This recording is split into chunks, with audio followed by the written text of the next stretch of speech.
Hi everyone, I'm Sunny and I have 3 piles today you guys can choose from. From left to right, I have pile 1, 2, and 3. So if you need more time, you're more than welcome to pause the video. Otherwise, skip to the timestamp in the description.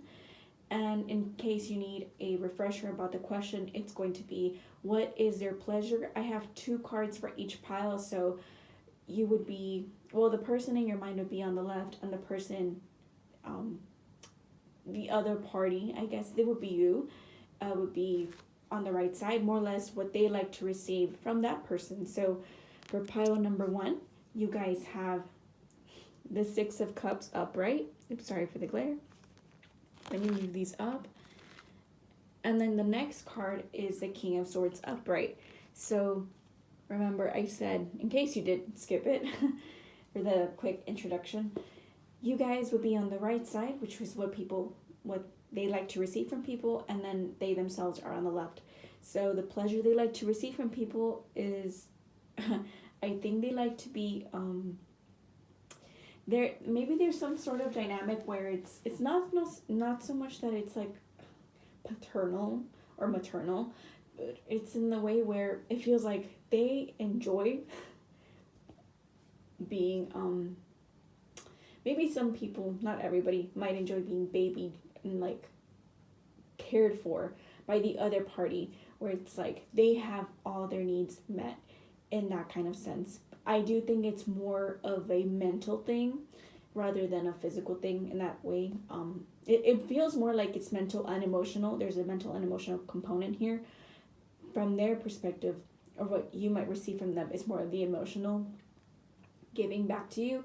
And then from your party, it's you giving them mental clarity and just stimulation, comfort, stuff like that. I think you would be, well, not you necessarily, but the kind of person that they're desiring is someone that's going to like really make them think about stuff, be mature, someone that's mature of mentality. So I think that maybe because they might act a bit childish when it comes to their emotions, or just more with like rose-colored glasses for their emotions, and they might not easily see like the red flags on people.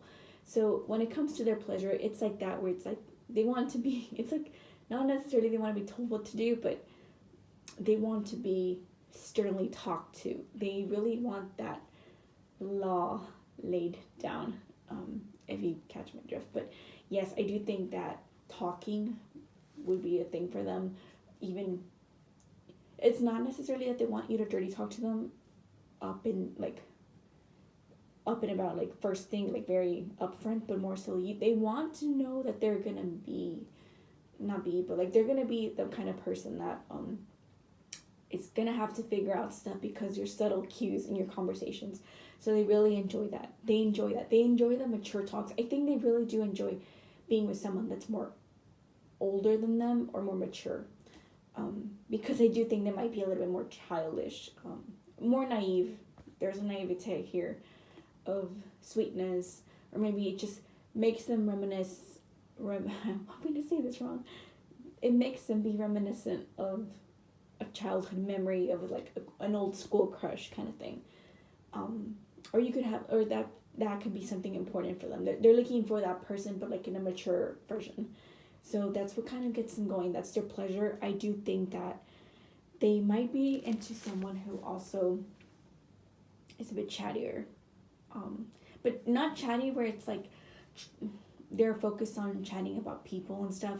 They're chatty about, they're interested in people that are chatty about, world issues, things that are going around them. Maybe not like super detailed, but I do see that being like, I want somebody that's well conversed in a conversation where I don't feel like I'm just gonna keep it simple. I do think that's important for them if that's what gets them into the mood. That's really important. If they can't have that conversation, and then maybe they have an air sign Venus, then or Jupiter, it's just not gonna happen. It's just it's such a killjoy if it's like you can't keep up with that important component.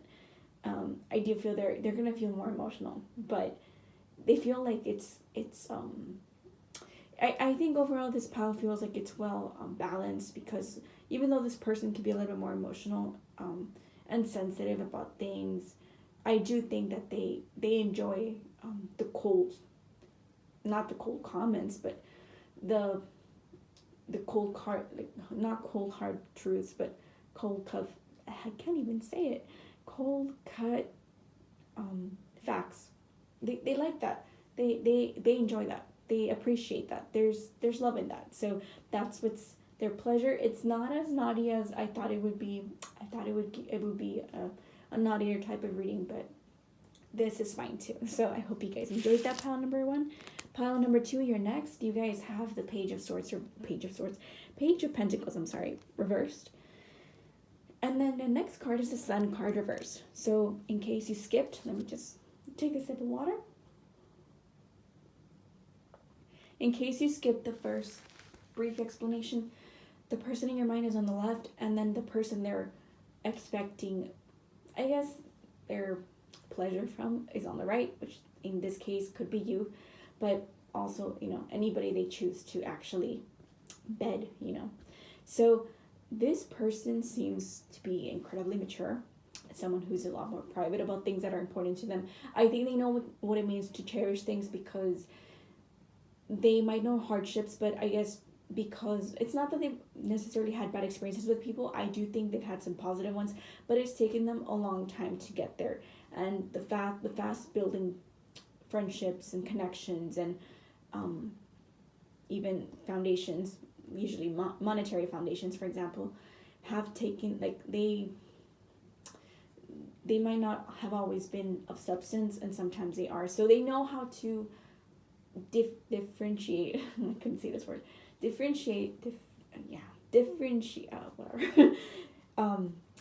Say the difference between what's a good connection and what's a bad connection. So it's taken them some time to get there, and now they're very much in this energy where they're comfortable keeping that more to themselves, keeping those values pretty close to their heart. So if you realize that the kind of pleasure they seek from somebody else is someone that has a lot of positivity, they have a little inner light, I think that maybe they might have been or might be surrounded by people that are very gray, very boring, serious people, or maybe that's just the kind of environment they ended up in because that's where they thrive in. It's not environments full of emotion and stuff like that. So anything that's like sunny and happy and lighthearted doesn't mean it has to be negative from where they're at, but more so it's just business. So I do think they enjoy that. They enjoy someone that's a lot more fun. So for them to be interested in somebody else that's going to be more pleasurable for them to be in a connection with, that's gonna lead to some luxury kind of connection, it's gonna be with somebody that's like that. I think of a very like, it doesn't have to be someone that's like drama, like full of drama, but it's very much someone that shines amongst many people, or that has an inner little light that even though you could be not necessarily trying to blend, but you can be around people and you might not necessarily stand out, you still stand out in some way or aspect, maybe because you're very in touch with your inner child, you're in touch with your emotions, or maybe it took you a long time to get there, but you're finally kind of learning about that. So it could be one of those scenarios for some people, or it can be something that you grew out of, but every now and then you kind of touch back on like that ground of that comfort where you once were. So I do think they're seeking that, someone that's not thrill seeking, but someone that's just vivacious, even though they might not appear that. I think you both have very different appearances. I think you both can be, or at least the person they seek, not necessarily you, but the person they seek pleasure from is someone that might not fit the criteria of like what they assume, like someone's fun. You could, the person, I keep wanting to say you, but the person that they're interested in is someone that is maybe just calm, who could appear calm, but then you meet them after hours of work and then they're like a different person, where they know the best locations to party, where you know how to have a good time, where you chat up people, you have a good time drinking or having a good time with coffee dates, or you know the best shopping locations, the best art places. Like, it's just like that. It's just someone that is very attuned to having fun in the sun. Or you can also know the best beaches. I do think it's someone that's very freedom loving, even though it's reversed. But it's something that you guys could also fight. So like, you're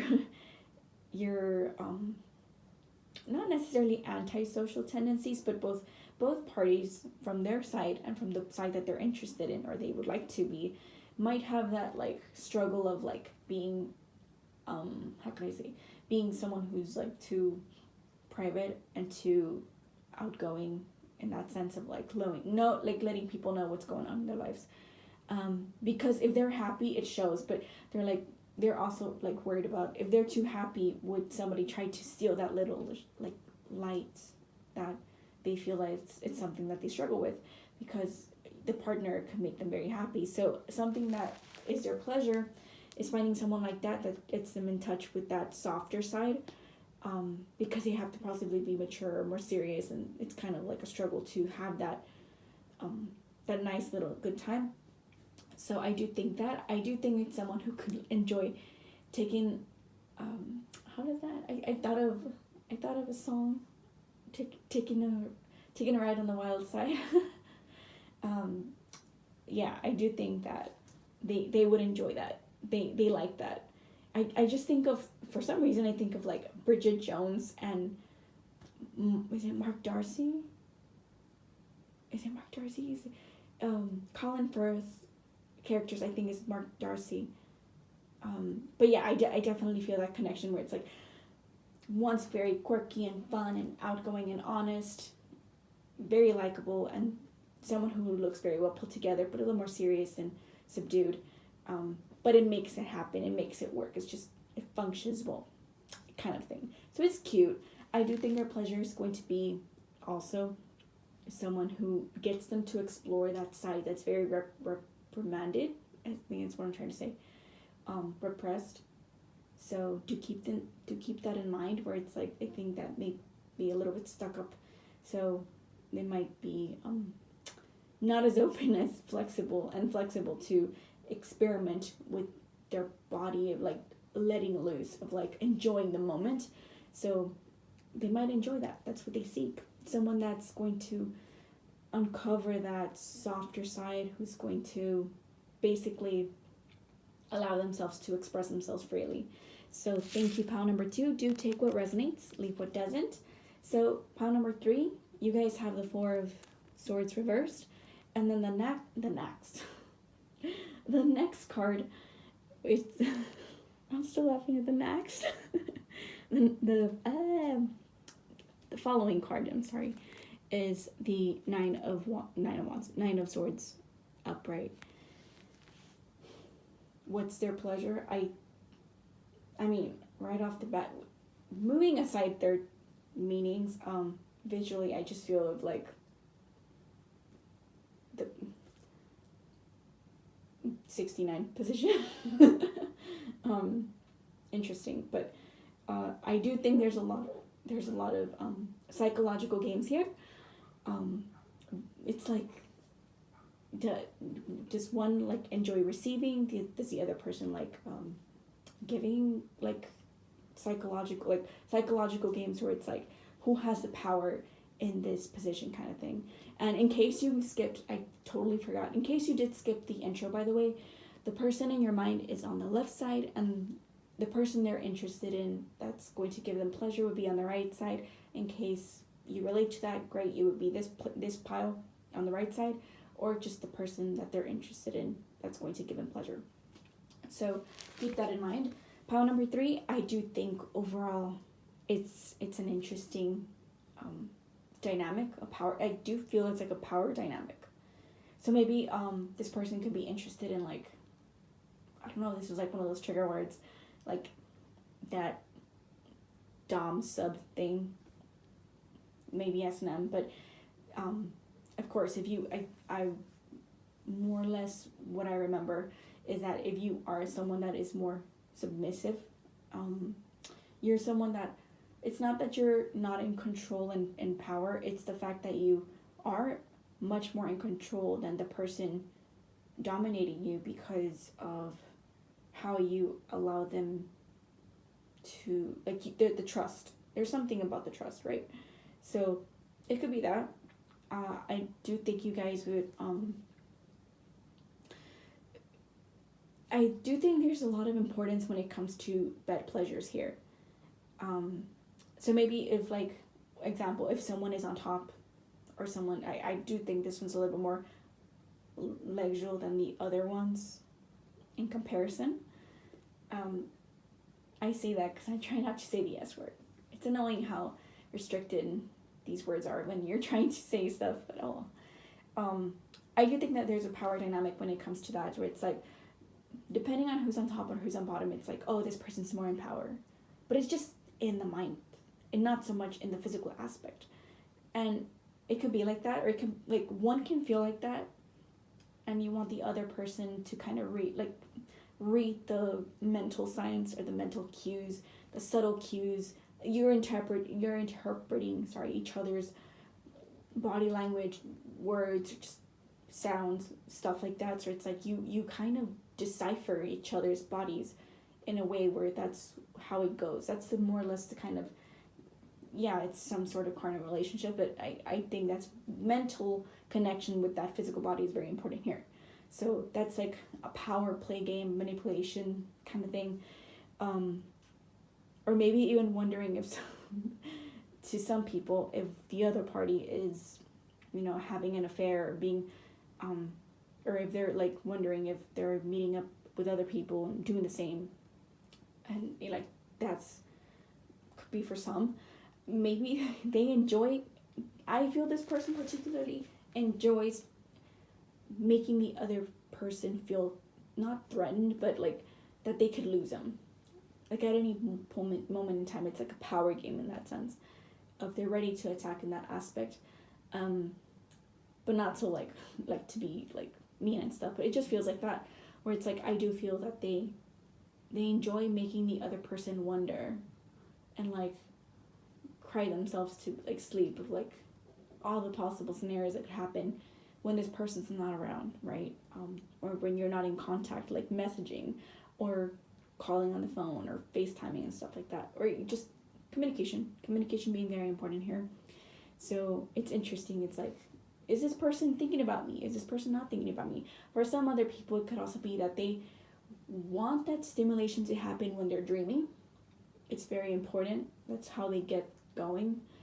Dreaming, fantasizing, that's an important thing for them. So that's the kind of pleasure they're asking to receive from people, like the people they want to bed with. They want to go to bed with. But yeah, I do think that they enjoy that. Daydreaming, fantasizing, wondering how it would be to be with this person, even if they haven't slept with the person. Or this could be you too. But yeah, it's interesting. It's just a lot of mental thinking here. The enjoyment of thinking and wondering is stimulating to them. It's very interesting. So that's what I have for you guys. I hope you guys enjoyed that. Please like, subscribe, comment, and share. It helps me out with my algorithm. And I hope you guys enjoyed this, and I'll see you soon. So bye, everybody.